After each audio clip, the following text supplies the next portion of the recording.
In the dusty streets of ancient Magdala, where whispers cut deeper than stones and social judgment hung like a suffocating veil, a woman walked with her head burdened by invisible weights. Her name was Mary, known to many as Mary Magdalene, but to herself, she was nothing more than a collection of painful labels: damaged, unworthy, forgotten. The scorching Middle Eastern sun seemed to mock her very existence, casting harsh shadows on a life that had known more darkness than light. Every step carried the memory of countless wounds, emotional scars etched so deeply into her soul that they seemed more permanent than the weathered stones beneath her feet. Society had already written her story, a narrative of rejection and shame, a tale of a woman deemed unclean, unworthy of compassion or redemption. Her past was a labyrinth of pain, traumatic encounters that had stripped away her dignity, leaving behind a fragmented sense of self. Men had used her, rejected her, defined her worth through moments of vulnerability. The religious leaders of her time saw her as a symbol of sin, a walking testament to moral failure. Her inner dialogue was a relentless chorus of self-condemnation. I am unlovable. I am broken. I do not deserve mercy. But within this seemingly hopeless landscape, something extraordinary was about to unfold, a divine interruption that would challenge everything she believed about herself and the world around her. An encounter was approaching that would not just touch her external circumstances, but would penetrate the deepest chambers of her wounded heart. The streets of Magdala held secrets, and Mary carried hers like a heavy cloak. Anxiety was her constant companion, a shadow that whispered doubts and reinforced her sense of isolation.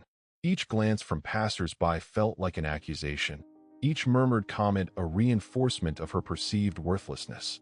She had learned to make herself invisible, to survive in a world that seemed designed to reject her. Yet beneath the layers of pain and rejection, something remarkable remained unbroken, a fragile but persistent spark of hope. A hope she had not yet named, a longing for something beyond her current reality. Something within her refused to be completely extinguished, a resilience that would soon be transformed by an unexpected encounter of radical grace. Little did Mary know that her story was about to become more than a tale of survival. It was preparing to become a powerful testament of restoration, a narrative that would challenge the very foundations of social and religious judgment.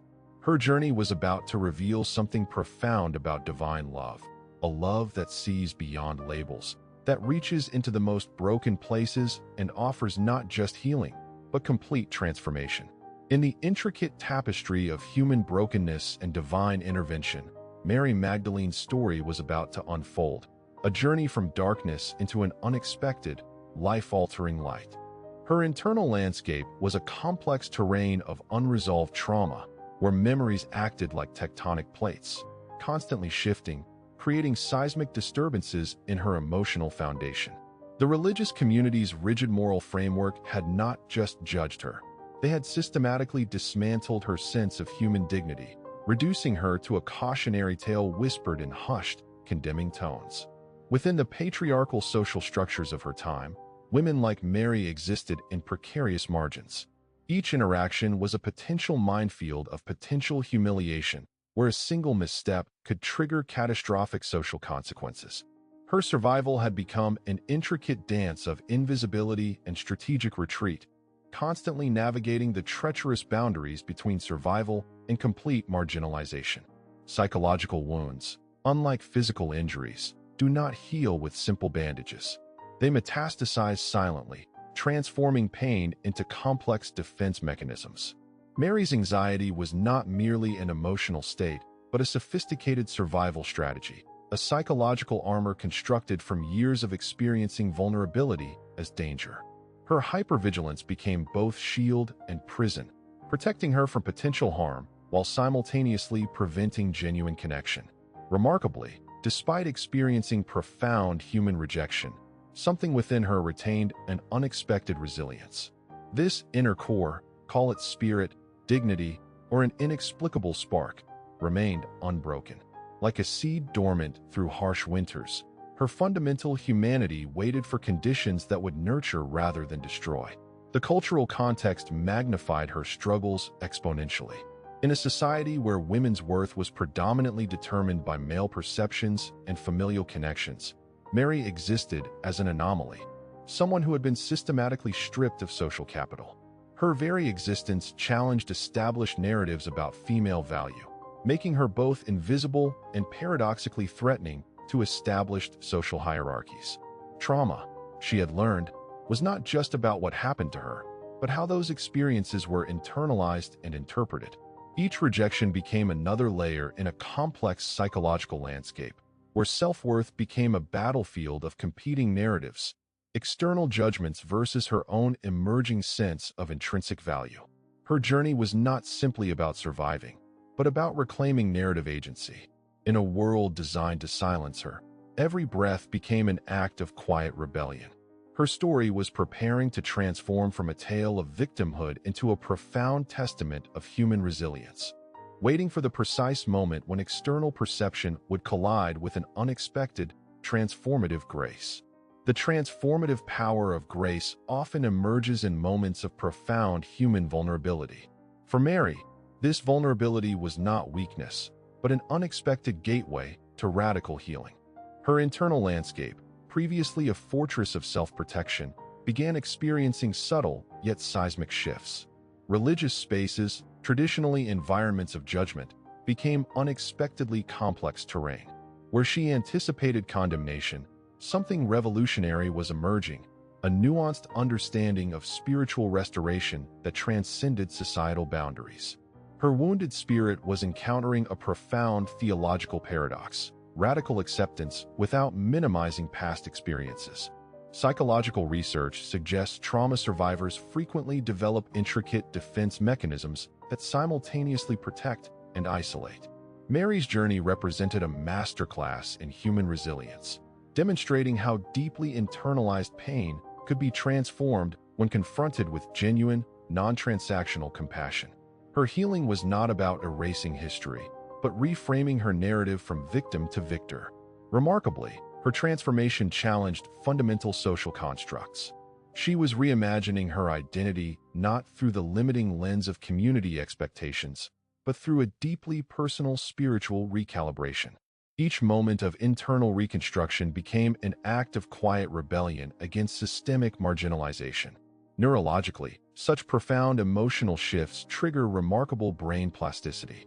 Her neural pathways, long conditioned by trauma responses, were gradually rewiring. Fear-based survival mechanisms were being replaced by trust-oriented relational patterns. This was not merely psychological change, but a holistic reconstruction of her internal operating system. Her emerging story suggested something profoundly universal. Human dignity cannot be permanently destroyed, merely obscured. Societal labels, prostitute, outcast, damaged, were revealing themselves as paper-thin constructs, easily dismantled by authentic human connection and spiritual understanding. Cultural expectations had attempted to define her entire existence through a singular, reductive lens. Now, she was actively disrupting those narratives. Her journey became a powerful testimony that personal transformation is possible when one encounters genuine, unconditional acceptance. Critically, this wasn't about passive victimhood becoming miraculous triumph. Instead, it represented a nuanced, complex reclamation of agency. Mary was methodically reconstructing her sense of self, not through external validation, but through an internal recognition of inherent worth. Her emerging narrative carried revolutionary implications. She was becoming living proof that human potential cannot be contained by societal judgments or historical trauma. Each step of her journey challenged fundamental assumptions about redemption, revealing healing as a dynamic, deeply personal process. Psychological restoration, she was discovering, rarely follows linear trajectories. It emerges through intricate, sometimes contradictory experiences of vulnerability, courage, and unexpected grace. Her story was becoming a profound meditation on human resilience, a testament to the remarkable capacity for regeneration that resides within the human spirit. The human capacity for emotional compartmentalization represents a complex psychological defense mechanism that often manifests most powerfully in traumatic experiences. Mary's internal landscape revealed intricate survival strategies far beyond simplistic narratives of victimhood. Her emotional architecture had become a sophisticated network of protective barriers, each constructed through years of navigating societal hostility. Neurological research suggests trauma survivors develop remarkable adaptive mechanisms that simultaneously shield and constrain their emotional experiences. For Mary, this meant creating internal compartments where pain could be stored, managed, and occasionally quarantined from conscious awareness. Her psychological resilience wasn't about eliminating suffering, but strategically containing its potentially destructive potential. Imagine emotional wounds as tectonic plates constantly shifting beneath the surface of consciousness. Each traumatic memory created subtle tremors, generating internal instability that required tremendous energy to manage. Mary's nervous system had learned to anticipate threat with microscopic precision, transforming hypervigilance into an almost supernatural survival skill. The profound complexity of her emotional landscape went far beyond surface-level understanding. Her brain had essentially rewired itself, developing neural pathways that prioritize protection over connection. These neurological adaptations represented not weakness, but an extraordinary biological response designed to preserve core psychological integrity under extreme conditions. Critically, her survival strategy involved more than passive endurance. She had actively developed sophisticated emotional encryption techniques, where painful memories could be stored without immediate triggering. This wasn't suppression, but a nuanced form of self-preservation that allowed gradual processing and eventual integration of traumatic experiences. Psychological resilience, in Mary's case, emerged as a dynamic, multifaceted construct. Her internal world contained layers of protection so intricate that they resembled advanced technological security systems. Each emotional barrier served a specific protective function, creating a complex defense mechanism that both isolated and ultimately preserved her fundamental humanity. Remarkably, these psychological adaptations represented not just survival mechanisms, but potential pathways toward profound transformation. The same neural plasticity that had created protective barriers could, under appropriate conditions, facilitate healing and radical emotional reconstruction. Her brain's remarkable capacity for adaptation suggested potential far beyond current traumatic limitations. The human spirit's capacity for regeneration remained her most powerful resource.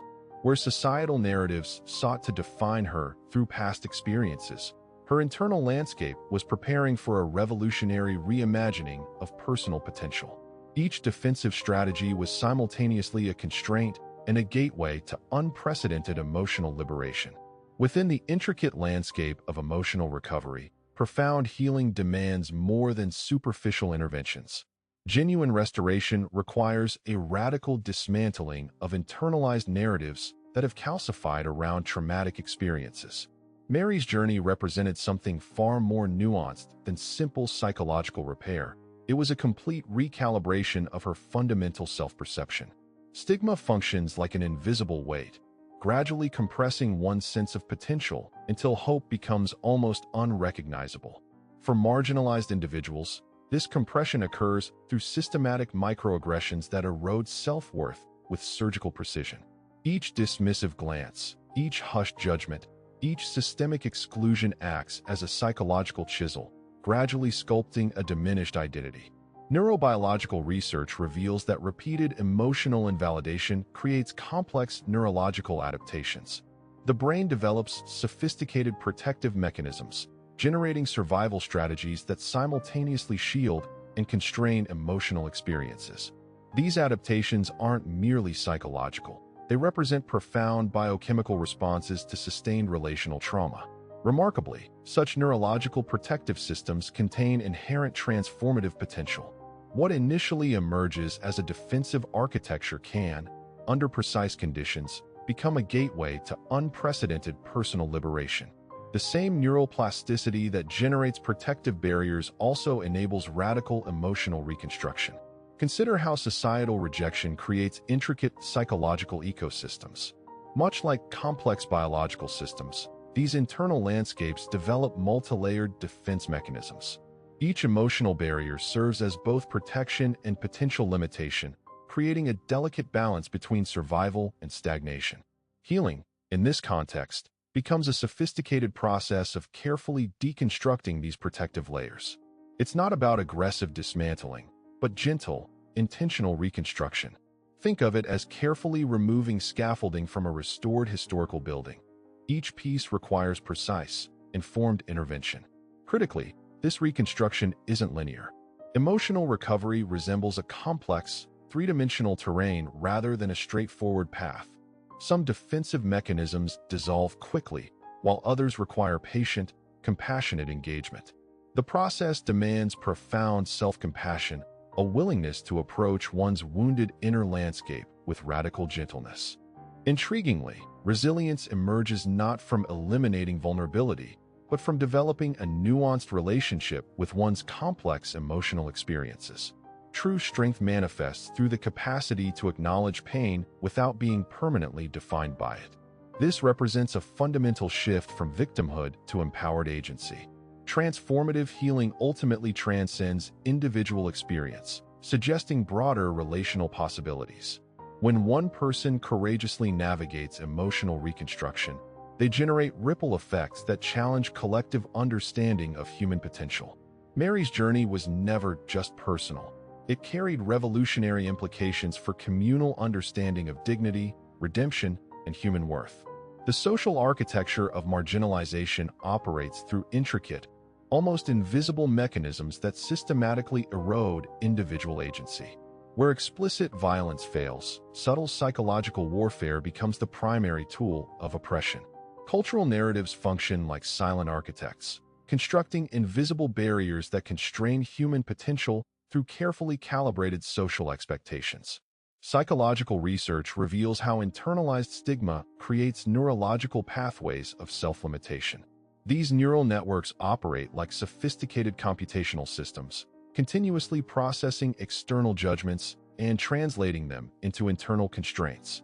Imagine your brain as a complex filtering mechanism, where repeated negative messages become algorithmic instructions that determine permissible emotional and behavioral ranges. Consider how traumatic experiences generate what psychologists term adaptive schemas, internalized belief systems that fundamentally reshape relational interactions.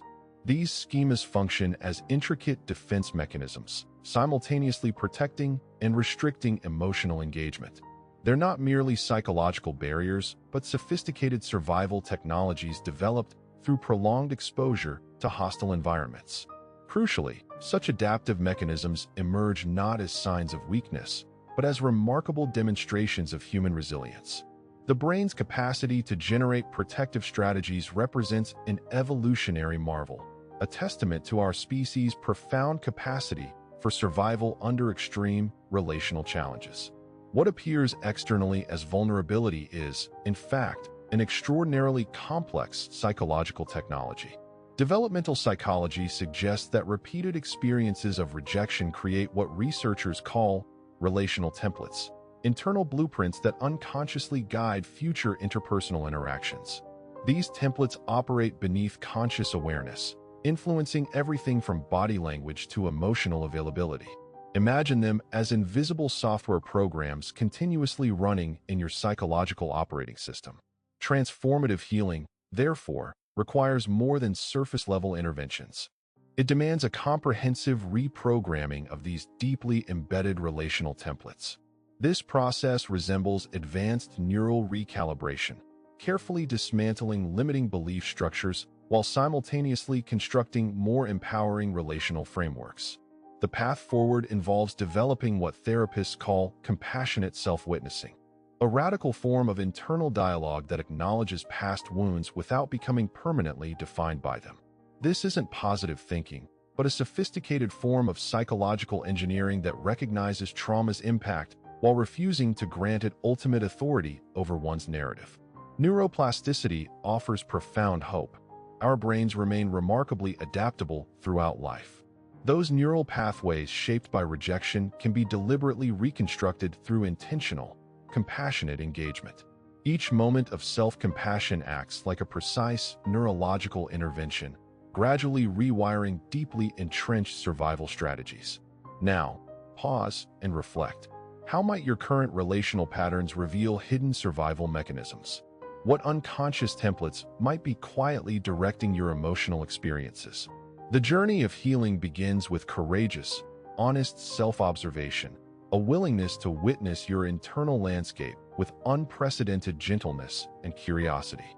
The social dynamics of transformation often emerge through unexpected encounters that challenge fundamental perceptions.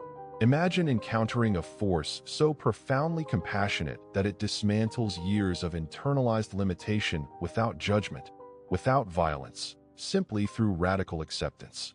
For Mary, this represented more than a momentary interaction. It was a seismic relational event that would recalibrate her entire understanding of human worth. Psychological metamorphosis rarely follows predictable trajectories. Her healing emerged not through aggressive intervention, but through a delicate dance of recognition, where her fundamental humanity was acknowledged before her perceived brokenness. This subtle yet profound approach disrupted her entire relational ecosystem, introducing a counterintuitive model of restoration that defied conventional social scripts. Consider how deeply programmed survival mechanisms operate beneath conscious awareness. Mary's internal landscape had developed intricate defense protocols that functioned like sophisticated firewalls, protecting her from potential emotional harm. These psychological barriers, while initially protective, had gradually transformed into self-imposed constraints that limited her relational possibilities. The breakthrough arrived not through confrontation, but through an extraordinary encounter that respected her complexity. Imagine an interaction where vulnerability was not weaponized, but honored, where her entire traumatic history was witnessed without reduction to a singular narrative of victimhood. This represented a revolutionary relational technology, one that recognized trauma's impact without allowing it to define ultimate potential. Neurologically, such experiences trigger remarkable recalibration processes. Compassionate engagement acts like precise neural reprogramming, gradually rewiring deeply entrenched survival strategies. Each moment of genuine recognition sends neurochemical signals that challenge established threat response patterns, introducing the possibility of alternative relational frameworks. Critically, healing demanded more than external validation. Mary's transformation required an internal recalibration, a deliberate reconstruction of her fundamental self-perception. This wasn't about erasing historical pain, but developing a more expansive understanding of personal resilience. Her journey represented a profound act of radical self-authorship, where she became the primary architect of her emerging narrative. Societal restoration, therefore, emerges through individual transformations that challenge collective limiting beliefs. When one person courageously dismantles internalized oppression, they generate ripple effects that challenge broader systemic constraints. Mary's personal journey carried revolutionary implications, demonstrating how individual healing interfaces with collective transformation. By witnessing her own complexity with unprecedented compassion, she was developing a nuanced form of self-understanding that transcended simplistic trauma narratives. Her emerging story suggested a fundamental human capacity, the ability to metabolize pain into wisdom, to transform wounded experiences into powerful testimonies of resilience. In the intricate landscape of human restoration, shame operates as a silent assassin, systematically dismantling hope through microscopic psychological interventions. Unlike overt trauma, shame functions through whispered narratives, internal dialogues that erode self-perception with surgical precision. It transforms external judgments into internalized verdicts, creating elaborate psychological prisons where individuals become both prisoner and warden. Within these self-constructed constraints, shame generates complex defense mechanisms that masquerade as protective strategies. Imagine emotional armor so meticulously crafted that it becomes indistinguishable from one's fundamental identity. Survivors develop sophisticated camouflage techniques, performing acceptability, curating external presentations that meticulously conceal internal fractures. Each social interaction becomes a carefully choreographed performance designed to prevent potential vulnerability. Neurologically, prolonged shame experiences trigger remarkable adaptive responses. The brain develops hyper-vigilant threat detection systems that operate beneath conscious awareness, continuously scanning environmental cues for potential rejection. These neural networks function like advanced security algorithms, processing millisecond-level social interactions and generating instantaneous protective responses. What appears externally as social anxiety represents a deeply intelligent survival mechanism, a nuanced psychological technology evolved to prevent potential emotional harm. Critically, shame's most insidious characteristic lies in its ability to weaponize personal history. Past experiences become not just memories, but active agents of self-limitation. Individuals internalize traumatic narratives, transforming them into prophetic scripts that seemingly predetermine future relational possibilities. The brain begins treating these internalized narratives as immutable truths rather than contextual experiences. Profound healing, therefore, demands more than traditional therapeutic interventions.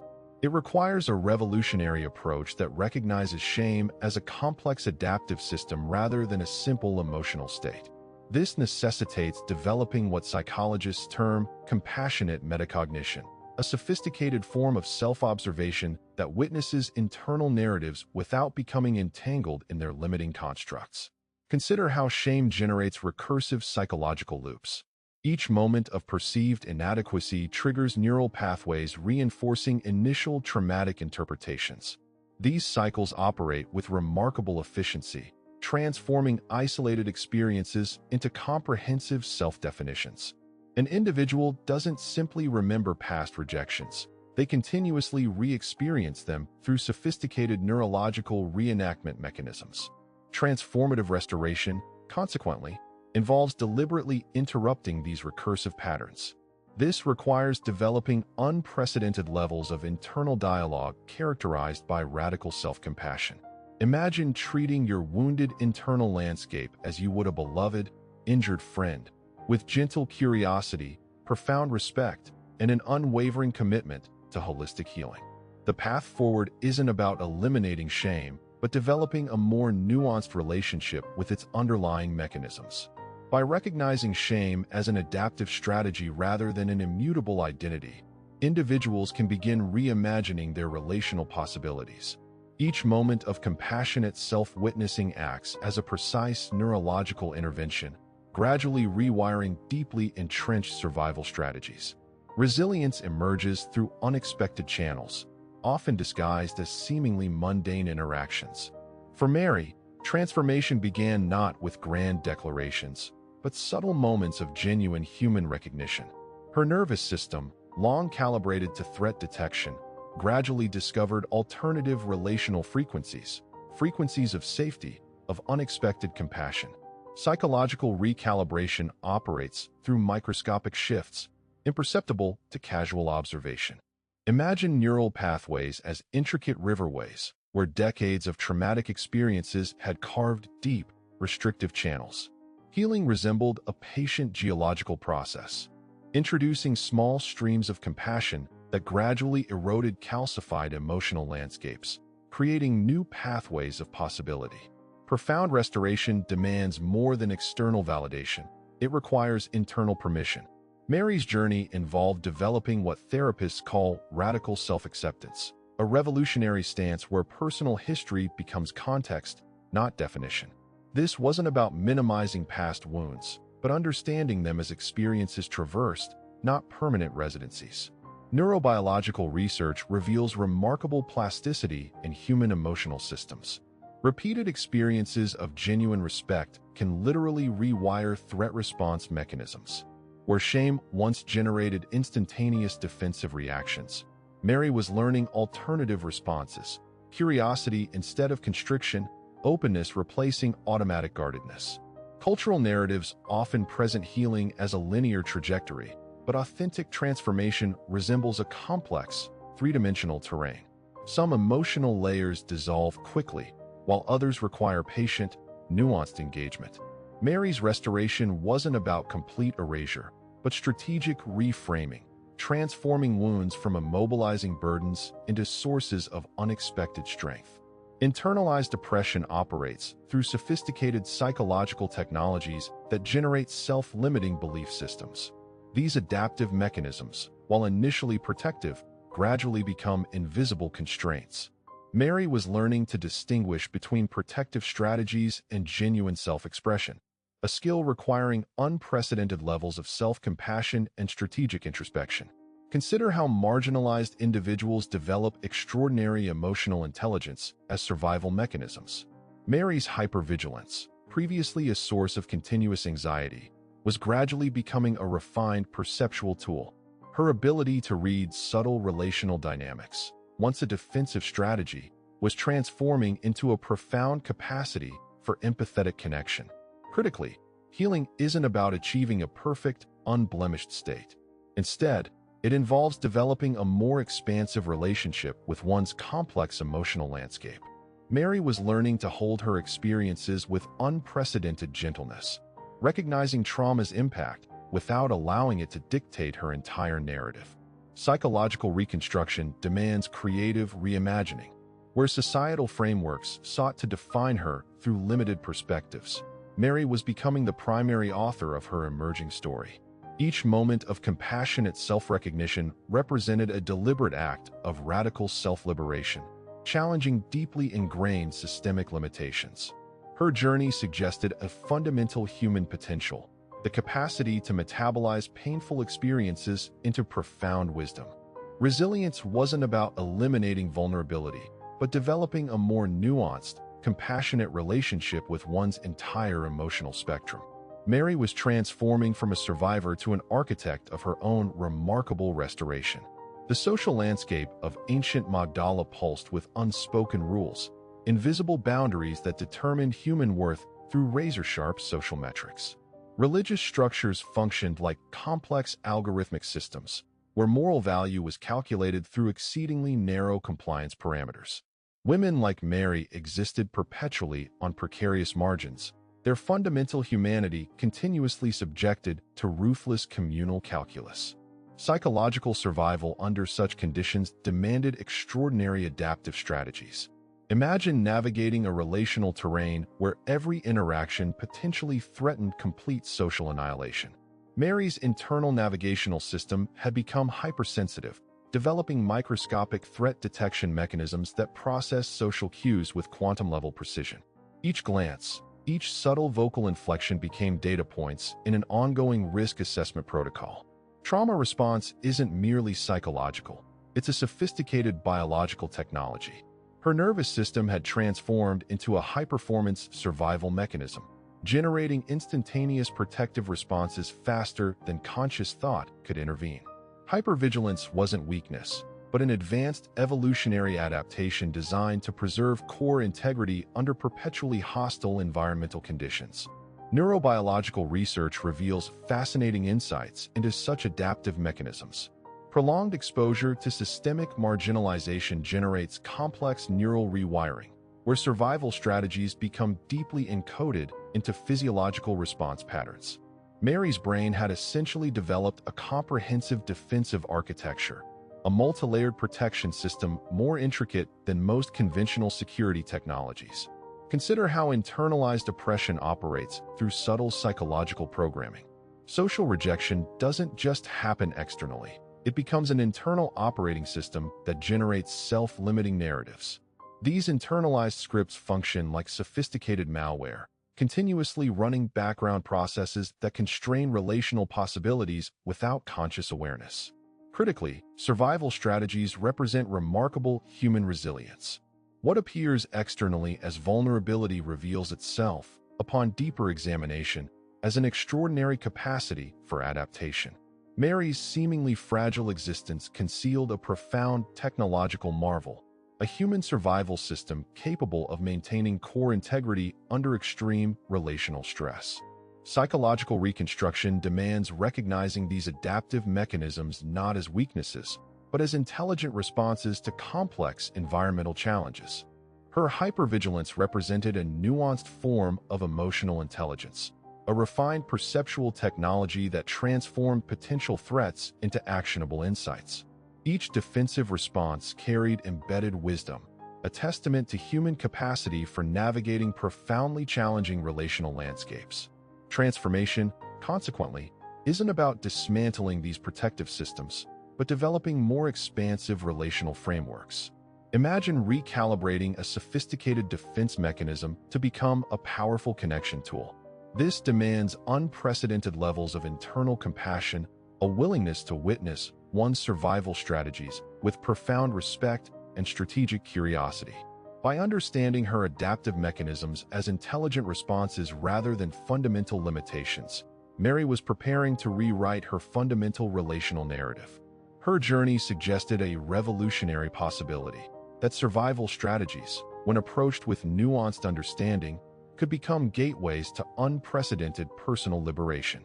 Reflecting on this journey, we find ourselves standing at an extraordinary intersection of human experience and transformative possibility. The landscape of personal restoration reveals itself not as a linear pathway, but as an intricate, multidimensional terrain where pain and potential dance in complex, unexpected choreography. Our understanding stretches beyond simplistic narratives of healing, revealing a profound technological marvel of human resilience that defies conventional psychological frameworks. Imagine the human spirit as a sophisticated living algorithm, continuously adapting, recalibrating, generating unprecedented responses to seemingly insurmountable relational challenges. Each moment of vulnerability becomes not a weakness, but a remarkable portal of potential reconstruction. The very mechanisms we've historically perceived as constraints transform into powerful instruments of liberation, waiting for precisely calibrated compassionate engagement to unlock their transformative potential. Our collective understanding begins to pulse with a more nuanced rhythm, recognizing that emotional restoration isn't about erasing historical experiences, but developing a more expansive relationship with our intricate inner landscapes. We're witnessing a revolutionary approach to human potential, where wounds become wisdom, where survival strategies metamorphose into connection technologies, where personal history serves not as a limiting script, but as rich, complex contextual data informing our emerging narratives. The profound complexity of human adaptation reveals itself as a breathtaking evolutionary intelligence. Our psychological systems operate with quantum-level sophistication, generating protective mechanisms so intricate that they challenge fundamental assumptions about vulnerability and strength. We're not simply surviving. We're continuously designing extraordinarily refined relational technologies that navigate increasingly complex emotional terrains. Something remarkable emerges from this exploration, a recognition that our deepest wounds contain embedded intelligence, that our most challenging experiences carry within them extraordinary seeds of transformation. The very strategies we've developed to protect ourselves become, under compassionate witnessing, gateways to unprecedented personal liberation. Our survival becomes not just a testament to endurance, but a profound creative act of continuous reinvention. As we approach the culmination of this narrative journey, we stand at the threshold of a more expansive understanding, one that honors the extraordinary complexity of human resilience. The story unfolding isn't simply about an individual's transformation, but about a broader, more hopeful vision of human potential. We're witnessing something far more profound than personal healing. We're observing the emergence of a more compassionate, nuanced approach to understanding the remarkable technological marvel that is human consciousness. In the profound landscape of human transformation, Mary's journey transcends a singular story, becoming a luminous testament to the extraordinary resilience dwelling within wounded spirits. Her narrative reveals something far more universal, the remarkable human capacity to transmute pain into profound wisdom, to reconstruct identity not through external validation, but through radical self-compassion. What emerges is not merely a tale of individual healing, but a revolutionary framework for understanding human potential. Our deepest wounds, when witnessed with unprecedented gentleness, contain embedded intelligence far beyond traditional therapeutic understanding. They are not permanent scars, but intricate maps revealing pathways of unexpected liberation. The human spirit, we discover, operates like a sophisticated living algorithm, continuously adapting, recalibrating, generating unprecedented responses to seemingly insurmountable relational challenges. Each moment of vulnerability becomes a portal of reconstruction, where survival strategies transform from protective mechanisms into powerful instruments of connection and growth. Our psychological landscapes are not fixed terrains, but dynamic ecosystems constantly negotiating between protection and potential. The very defense mechanisms we've historically perceived as limitations reveal themselves as intelligent adaptive technologies, waiting for precisely calibrated compassionate engagement to unlock transformative possibilities. Critically, restoration isn't about achieving a perfect, unblemished state. Instead, it demands developing a more expansive relationship with our complex emotional experiences. We learn to hold our histories with unprecedented tenderness, recognizing trauma's impact without allowing it to dictate our entire narrative. Mary's journey suggests a profound invitation to approach our wounded inner landscapes not with judgment, but with radical curiosity, to recognize that our most challenging experiences carry within them extraordinary seeds of regeneration. Our survival becomes more than endurance. It transforms into a creative act of continuous reinvention. In this light, personal healing becomes a collective revolution. Each individual's courageous journey of self-recognition generates ripple effects that challenge systemic limitations, offering a more compassionate vision of human potential. We are not merely healing ourselves, but reimagining the very architecture of human connection. The ultimate revelation transcends individual experience. Within every seemingly broken story resides an extraordinary capacity for restoration. Our wounds are not our weakness, but our most sophisticated teachers, offering profound wisdom about resilience, compassion, and the remarkable human capacity to transform pain into unprecedented strength. She didn't condemn his fervor. Rather, she reminded him, with profound gentleness, that the Lord's definition of service was holistic, insisting that true faith permeated the mundane responsibilities of daily life. The external manifestation of holiness, she explained, was meaningless without the internal peace that honored the balance of God's design. The enduring impact of her emotional transformation was most visible in her capacity for listening. She offered a quality of presence that was utterly non-reactive. When a distraught community member confessed an ongoing struggle or a failure, Mary didn't offer immediate, facile scriptural remedies. Instead, she became a silent container for their confession, allowing the weight of the admitted flaw to dissipate simply by being held within a space of complete acceptance. This deliberate withholding of instant correction fostered genuine trust, enabling individuals to confront their own weaknesses without the paralyzing fear of judgment, a direct contrast to the public shaming she had endured in her past. Now, reflect on how this applies when confronting perceived inconsistencies in your own spiritual growth. Mary Magdalene's sustained composure offers a powerful rebuttal to the modern impulse for instantaneous perfection. Her life argues convincingly that the measure of faith lies not in the speed of overcoming flaws, but in the persistent, quiet willingness to return to the source of grace when inevitable setbacks occur. She taught that true sanctification is less a dramatic sprint and more a steady, humble cultivation of the internal landscape. Consequently, her role within the fellowship evolved into that of an intuitive guardian of authenticity, ensuring that the community's zeal remained tempered by mercy and that its actions flowed from a place of deep, secure gratitude rather than anxious striving for merit. She became the living assurance that vulnerability was not a weakness to be hidden, but the prerequisite for receiving and extending genuine, transformative love. Reflecting on this journey so far, one discerns that the cessation of outward hostility was never the primary metric of her liberation. The true miracle lay in the profound, irreversible alteration of her inner climate. The heavy, paralyzing humidity of anticipated censure, which had governed her every breath, finally broke. Where once there was the constant, exhausting vigilance of a soul bracing for the inevitable strike, there settled a deep, sustaining equilibrium. It was as if a lifelong tremor in the earth beneath her feet had suddenly stilled, allowing her spirit to stand upright for the first time without the necessity of frantic bracing. The corrosive anxiety, which had functioned like a relentless, invisible tide eroding the foundational belief in her own dignity, lost its cycle. It became merely geography, a place she had passed through, not a dwelling where she was condemned to reside. This internal reconstruction was not achieved through any feat of self-exertion or incremental improvement, but through the singular, defining force of ultimate acceptance. She was fundamentally recalibrated by a gaze that acknowledged the entirety of her history without ever imposing judgment upon her intrinsic self. That encounter was the master jeweler's definitive work, discarding the flawed, social labels and replacing the broken, superficial stone with a resilient, brilliant essence.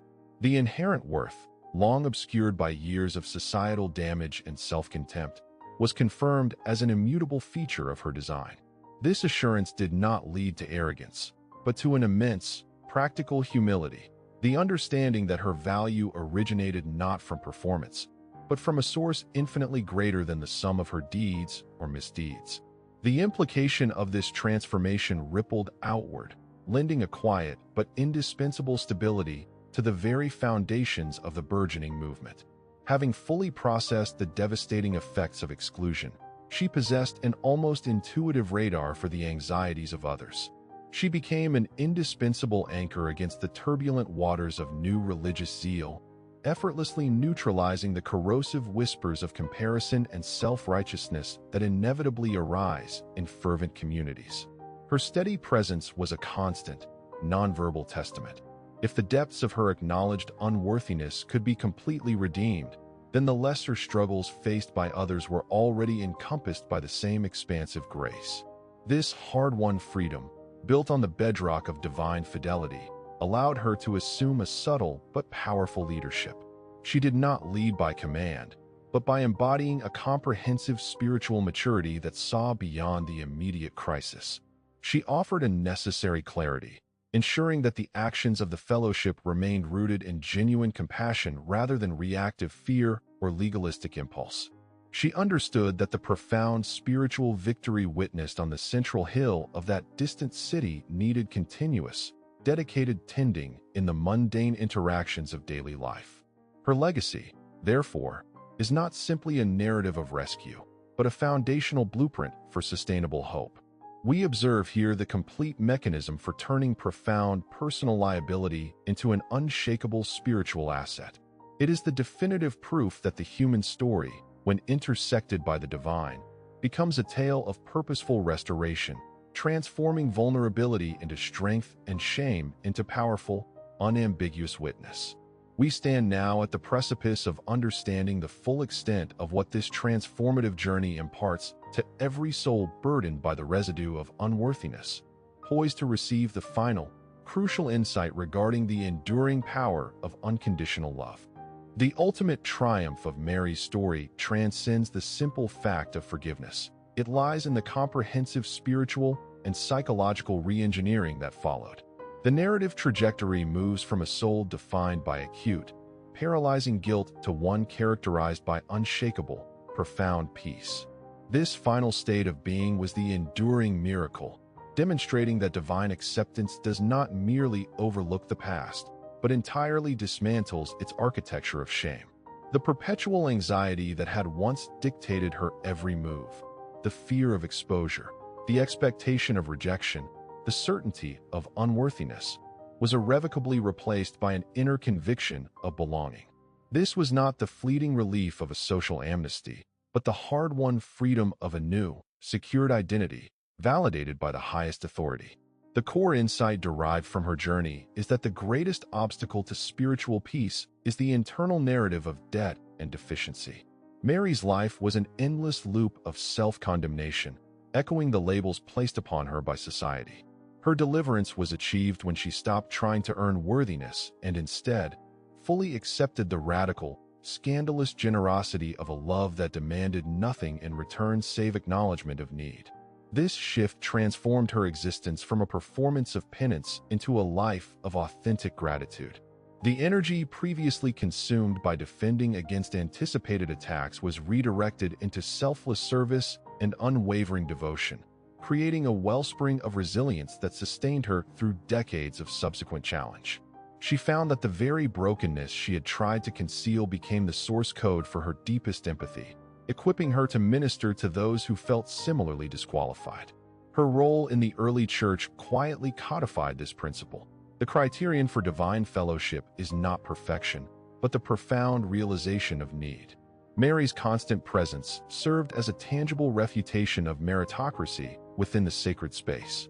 She was the living proof that a soul can be completely, utterly reclaimed, moving from the farthest periphery of social acceptance to the absolute core of spiritual truth.